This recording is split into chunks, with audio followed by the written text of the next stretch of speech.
माननीय मुख्यमंत्री महोदयांना माझी विनंती आहे, प्रश्नही आहे की या परिस्थितीचा आढावा घेऊन पुन्हा अशी आग लागली आणि पसरली ही तर आटोक्यात आली, बाजूलाच ताडोब्याचं जंगल आहे आणि मग ती आग आटोक्यात आणणं कठीण होईल. अशी आग 1981 मध्ये लागली होती.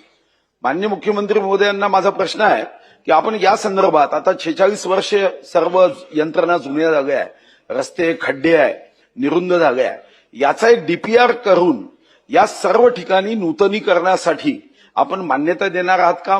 माननीय अध्यक्ष महोदय, सुधीर भाऊंनी जो मुद्दा उपस्थित केला आहे तो निश्चितपणे गंभीर आहे.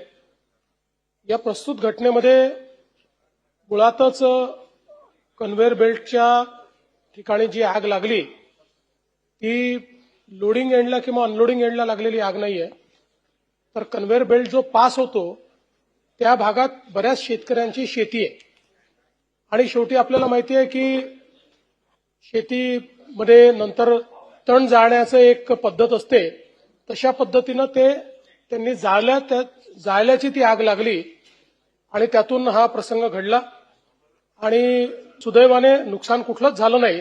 ती आगही आपण काबूमध्ये आणू शकलो आणि ड्रिल प्रमाणे 27 मिनिटात तिथे पोहोचायला पाहिजे होतं, 32 मिनिटांमध्ये पोहोचली. म्हणजे मला असं वाटतं की बऱ्यापैकी वेळेत आपण पोहोचू शकलो. पण जो मुद्दा सुधीर भाऊंनी उपस्थित केला तो महत्वाचा आहे की हे सगळं इन्फ्रास्ट्रक्चर बऱ्याचशा गोष्टी जुन्या झाल्या आहेत आणि त्याचं नूतनीकरण करणं हे गरजेचं आहे आणि म्हणून निश्चितपणे सुधीर भाऊंनी मागणी केल्याप्रमाणे ज्या ज्या गोष्टीचं नूतनीकरण करण्याची आवश्यकता आहे त्याचा डीपीआर तयार करण्यात येईल आणि तशा पद्धतीचं नूतनीकरणाचं काम हाती घेण्यात येईल.